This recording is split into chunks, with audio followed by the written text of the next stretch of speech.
വീണ്ടും revel today മീഡിയയിലേക്ക് എല്ലാവരെയും സ്വാഗതം ചെയ്യുന്നു. ശുശ്രൂഷകൾ അനുഗ്രഹമാണ് കേൾക്കുന്നതിൽ ഞാൻ ദൈവത്തെ സ്തുതിക്കുന്നു. ഇന്ന് മോട്ടിവേറ്റ് ചെയ്യുന്ന ഒരു വീഡിയോ ആണ്. എങ്ങനെ കുടുംബജീവിതത്തിൽ ഒരു അച്ചടക്കപരമായ ഒരു കുടുംബജീവിതം എങ്ങനെ പോകാം. ഞാൻ ഈ അടുത്തിടയിൽ 2 കുഞ്ഞുങ്ങൾ, ഒരു നല്ല കുഞ്ഞുങ്ങൾ, എനിക്ക് തോന്നുന്നു അന്യായമായ വിദ്യാഭ്യാസം, ജോലിയോടുള്ള ബന്ധത്തിൽ മൂത്ത മകൻ ജോലി, മറ്റേ ജോലി ട്രെയിൻ. അപ്പം ഞാൻ നോക്കിയപ്പോഴേ ഈ കുഞ്ഞുങ്ങളിൽ നല്ല ഒരു അച്ചടക്കത്തിൽ വളർത്തിയ പോലെ ഒരു കാര്യം ഞാൻ ഈ കുഞ്ഞുങ്ങളെ കണ്ടു. അപ്പം ഞാനും എൻ്റെ വൈഫുമായിട്ട് ചർച്ച ചെയ്തപ്പോൾ എനിക്ക് ദൈവം അതിൽ നിന്നൊരു കാര്യം വെളിപ്പെടുത്താം. ഞാൻ പെട്ടെന്ന് എൻ്റെ വൈഫിനോട് ചോദിച്ചു, നിനക്ക് മനസ്സിലായോ എന്താ കാര്യമാണ്? അവർ പറഞ്ഞു, അവരെ എനിക്ക് തോന്നുന്നു നല്ല രീതിയിൽ അവരെ വളർത്തിയത് വലിയ കുഴപ്പമില്ല. ഞാൻ പറഞ്ഞു അതൊക്കെ, വേറെന്തെങ്കിലും പറയാനൊക്കെ വൈഫിന് അത് പിടികിട്ടില്ല. ഞാൻ പെട്ടെന്ന് ദൈവത്തിൻ്റെ ആത്മാവിനെ വെളിപ്പെടുത്തിയ ഒരു കാര്യം ഞാൻ പറഞ്ഞു. മാതാപിതാക്കൾ തമ്മിലൊരു സ്നേഹമുണ്ട്. വളരെ പ്രാർത്ഥനയോട് ശ്രദ്ധിക്കണം. കാരണം ഭർത്താവിനെ, ഉയർന്ന ജോലിയുള്ള ഭാര്യയാണേലും ആ ഭർത്താവിനെ ബഹുമാനിക്കുക എന്ന് പറയുമ്പോൾ ആരാധിക്കുകയല്ല, ഓണർ ചെയ്യുക എന്ന് പറഞ്ഞാൽ ന്യായമായി ഈ പുരുഷനെ ഞാൻ ബഹുമാനിക്കുന്നു. അതേപോലെ തന്നെ ആ പുരുഷൻ ആ സ്ത്രീയെ ഒത്തിരി സൗന്ദര്യം എന്നുള്ള ആളല്ല, ആ പുരുഷൻ ആ സ്ത്രീയെ സ്നേഹിക്കുന്നു. ഇത് കണ്ടതുകൊണ്ട് ആ കുഞ്ഞുങ്ങളിൽ എനിക്ക് വ്യക്തമായിട്ട് മനസ്സിലായി ആ മാതാപിതാക്കളുടെ ഐക്യതയും സ്നേഹവും കുഞ്ഞുങ്ങളുടെ വ്യക്തിത്വത്തെ നല്ലവണ്ണം സ്വാധീനിക്കും. ജയിക്കാൻ വേണ്ടി നിങ്ങളെനിക്ക് വേണ്ട, നിന്നെ എനിക്ക് വേണ്ട എന്നൊക്കെ പറഞ്ഞ് തൊടുന്നതിനും പിടിക്കുന്നതിനൊക്കെ കലഹം ഉണ്ടാക്കും. മക്കളുണ്ടായി ചിന്തിച്ചോ, മുറിവുകൾ കുഞ്ഞുങ്ങളിലേക്ക് വരികയാണ്. ആ കുഞ്ഞുങ്ങൾ മുറിവേറ്റ മക്കളായിട്ടായിരിക്കും വളർന്നു വരുന്നത്. നല്ല ക്യാരക്ടർ ചിലപ്പോൾ അവർ കാണുമായിരിക്കും, പക്ഷെ എന്നാൽ പോലും നാളെ കുടുംബജീവിതം പണിയപ്പെടാൻ അവർ ശക്തരായിരിക്കത്തില്ല. എന്തുകൊണ്ടാണ് പല പെൺകുഞ്ഞുങ്ങൾ ഇപ്പം തന്നെ പലരും വിവാഹം വേണ്ട, പെൺകുഞ്ഞുങ്ങളിൽ പലരും എന്തുകൊണ്ടാണ് തിക്താനുഭവം. ചേട്ടത്തി അവിടെ നിൽക്കുന്നു, നാത്തൂൻ അവിടെ നിൽക്കുന്നു, കെട്ടിച്ച് വിട്ട സ്ത്രീകൾ വന്ന് ഭവനങ്ങളിൽ, ഇതൊക്കെ കാണുമ്പോൾ ഈ കുഞ്ഞ് പറയും വേണ്ട, എനിക്ക് വിവാഹം വേണ്ട. അപ്പം എപ്പോഴും നമ്മുടെ മുൻനിരയിലുള്ളവരെ, മുൻഗാമികളെ അവർ ശ്രദ്ധിക്കുന്നു. അപ്പം ഞാൻ ഇത് പറഞ്ഞ അച്ചടക്കപരമായ ഒരു ജീവിതം. അടുത്തിടെ ഒരു പ്രാർത്ഥന കാര്യത്തിൽ ആ സാഹചര്യം ഉണ്ടായിട്ട് ആ കുഞ്ഞ് പ്രാർത്ഥനയ്ക്ക് വന്നില്ല, ഒരു പെൺകുഞ്ഞ്. അപ്പം പെട്ടെന്ന് ഞങ്ങളിങ്ങനെ ആത്മീയ കാര്യങ്ങൾ ചർച്ച ചെയ്യുമല്ലോ. ഞാൻ ചർച്ച ചെയ്തപ്പോൾ ഒരാൾ പറഞ്ഞിങ്ങനെയാണ്, മാതാപിതാക്കൾക്ക് തീക്ഷ്ണതയില്ല. നമ്മൾ രജിസ്റ്റർ ഒന്ന് ഒപ്പിടാനായിട്ട് പോകുന്ന പോലെ അവർ പ്രാർത്ഥനയ്ക്ക് വരുന്നവരാണ്. അങ്ങനെ പ്രാർത്ഥനയ്ക്ക് വരുന്നതുകൊണ്ട് മക്കൾ അവർ റോൾ മോഡലാക്കിയിരിക്കുന്ന മാതാപിതാക്കളെ അവർ ഉഴപ്പരാ.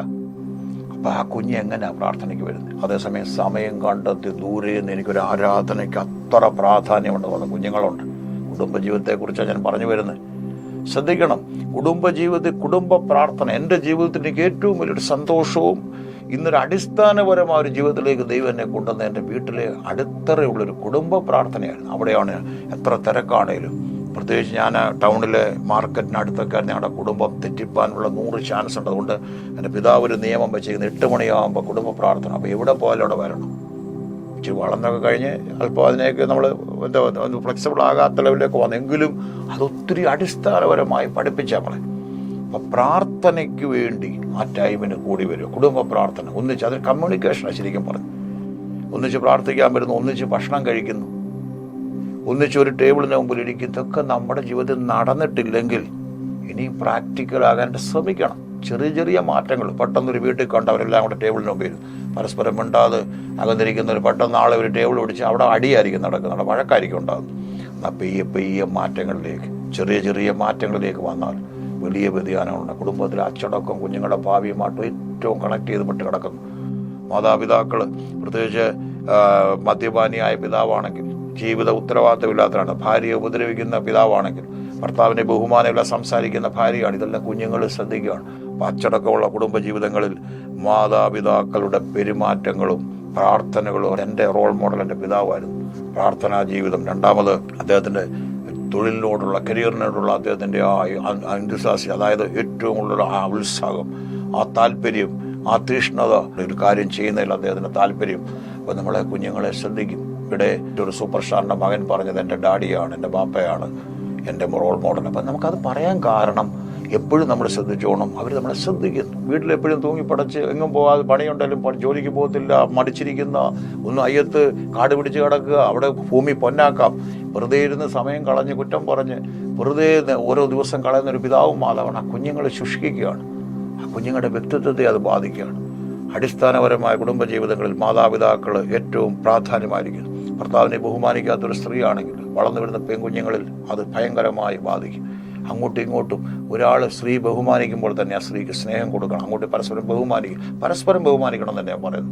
ഓണർ ചെയ്ത് കഴിഞ്ഞാൽ, മാനിച്ച് അവരുടെ കാര്യങ്ങളിൽ ആവശ്യമില്ലാതെ ഇടപെടാതെ പരസ്പരം മാനിക്കാനും സ്നേഹിക്കാനും കഴിഞ്ഞാൽ അച്ചടക്കമുള്ള ഒരു കുടുംബജീവിതം നയിക്കാൻ കഴിയും. പിന്നെ അതുപോലെ പ്രത്യേകിച്ച് അവരെ മാനിക്കുന്നതിൻ്റെ ഭാഗമാണ് അവരുടെ പ്രത്യേകിച്ച് ഒരു വെഡിങ് ആനിവേഴ്സറി, ബർത്ത്ഡേ വന്നു, ഒരു കുഞ്ഞിനെ നിങ്ങൾ സ്നേഹിക്കുന്ന മക്കളെ, ചക്കരെ, കുഞ്ഞെ, തേനെ എന്ന് പറഞ്ഞാൽ അതിനെ കെട്ടിപ്പിടിക്കുന്നതിന് പകരം അതിൻ്റെ ഒരു ബർത്ത്ഡേ വരുമ്പോൾ, അതിൻ്റെ ഒരു പ്രത്യേക കാര്യങ്ങൾ വരുമ്പോൾ അതിനെ ഓണർ ചെയ്യുന്നതിൻ്റെ ഭാഗങ്ങൾ പോകുന്ന പള്ളികളിലാണെങ്കിലും എവിടെയാണെങ്കിലും അതിനൊരു ബർത്ത്ഡേ ഗിഫ്റ്റ് കൊടുത്തു, അതിൻ്റെ പേര് പറഞ്ഞ് ആർക്കെങ്കിലും ഭക്ഷണം കൊടുക്കുന്നു. ഇതൊക്കെ ആ കുഞ്ഞ് ശ്രദ്ധിക്കും, അതിനെ മാനിക്കുന്നതിൻ്റെ ഭാഗമാണ്. നിങ്ങളുടെ ഭാര്യ പറയും, നിങ്ങൾക്ക് ഇന്നത്തെ ദിവസം അറിയാം, ചിലപ്പോൾ ഞാൻ സഭയെ പറയും വെഡിങ് ആനിവേഴ്സറി, അവർ എഴുന്നേറ്റ് രണ്ടുപേരും അങ്ങോട്ടും ഇങ്ങോട്ടും കണ്ണി നോക്കും, അറിയത്തില്ല. അതേസമയം അവിടെ വെഡിങ് ആനിവേഴ്സറി അവർ പറയും, ഞാൻ എന്തോ അതിനൊക്കെ വേണ്ടത്, അല്ലെ എന്തോ ചെയ്യേണ്ടത് രണ്ട്, അല്ലെങ്കിൽ ഒരു അങ്ങോട്ടും ഇവിടെ ഒന്നും കൊടുക്കണ്ട, ഒന്ന് വിഷയോ, ഒന്ന് ഗ്രീറ്റിംഗ്, ഇതൊക്കെ എല്ലാം കുടുംബജീവിതങ്ങളെ ഉറപ്പിക്കും. പ്രത്യേകിച്ച് ബർത്ത്ഡേ, പ്രധാനപ്പെട്ട ദിവസങ്ങൾ.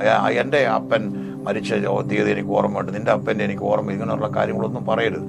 പരസ്പരമായിട്ട് പങ്കുവയ്ക്കുന്ന ലെവലിലേക്ക് പോയാൽ, പരസ്പരം പ്രാധാന്യമായിട്ട് പോയാൽ കാര്യങ്ങളെല്ലാം അനുഗ്രഹിക്കും. ഉത്തരവാദിത്വം ഏറ്റെടുക്കുന്ന പുരുഷന്മാരെ സ്ത്രീകൾക്ക് ഇഷ്ടം. ഉത്തരവാദിത്തങ്ങൾ ഓടി ഒളിക്കാനൊക്കത്തില്ല.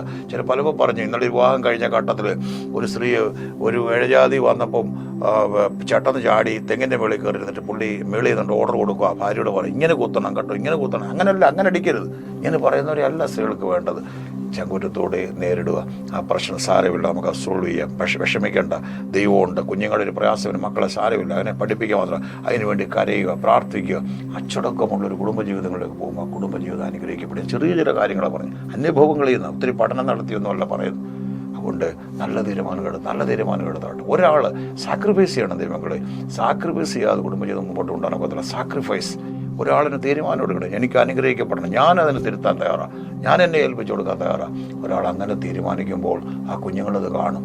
അല്ലാതെ ഞാൻ പിടിച്ച മുയലിന് 3 കൊമ്പെന്നുകൊണ്ട് നിങ്ങൾ ഇരുന്നാൽ പറ്റത്തില്ല. അച്ഛാ ഞാൻ ക്ഷമിക്കാൻ തയ്യാറാ, അച്ഛാ എൻ്റെ ഇരുന്ന് വന്ന മിസ്റ്റേക്ക്, എടീ ഞാൻ ക്ഷമിക്കാൻ തയ്യാറാ, മക്കളെ എന്തെങ്കിലും തെറ്റുള്ളൂ നീ പപ്പാടി ക്ഷമിക്കണം, മമ്മയോട് ക്ഷമിക്കണേ എന്ന് പറഞ്ഞ് പരസ്പരമായി ക്ഷമിക്കാൻ തയ്യാറായാൽ, എനിക്കറിയാം പ്രായമുള്ളൊരു അമ്മച്ചി, ഈ ഭൂമിയിൽ നിന്ന് മാറ്റപ്പെടുന്ന അമ്മച്ചി, അല്പം മുൻകോവുള്ള അമ്മച്ചിയായിരുന്നു, കഴിഞ്ഞ കാലങ്ങളിൽ കടന്നുപോയി അമ്മച്ചി. ആ പ്രേട്ടമുള്ളവരോടെല്ലാം പറഞ്ഞു, മക്കളെ അമ്മച്ചി ദേഷ്യം കൊണ്ട് ഇതിനും പറഞ്ഞ അമ്മച്ചിയോട് ക്ഷമിക്കണേ, എൻ്റെ ഒരു പ്രകൃതമായി നിങ്ങൾ എന്നും മനസ്സിൽ വെച്ചുകൊണ്ടിരിക്കരുത്, എല്ലാം കഴിഞ്ഞിട്ടാണ് ഇവിടെ നിന്നൊന്നും കൊണ്ടുപോകാനൊക്കത്തില്ല. പരസ്പരം ക്ഷമിക്കുക. ധാരാളം പേര് ഉറങ്ങും, രാവിലെ കാണത്തില്ല. പണ്ടൊരു വീട്ടിൽ 2 പേരും കൂടെ രാത്രി മുഴുവൻ പാടിയായിരുന്നു. പിറ്റേ ദിവസം പിതാവ് ഭൂമിയിൽ നിന്ന് മാറ്റപ്പെട്ടു. ആ ഡെഡ് ബോഡി എടുത്തുകൊണ്ട് അമ്മ എന്താ പറഞ്ഞെന്നറിയോ? ഒന്നും പറയാതെ പോയി. ആരോ നാട്ടുകാർ ചെവി കാതി പറഞ്ഞു, എല്ലാം പറയേണ്ടല്ല, രാത്രി പറഞ്ഞില്ലെന്ന് പറഞ്ഞു.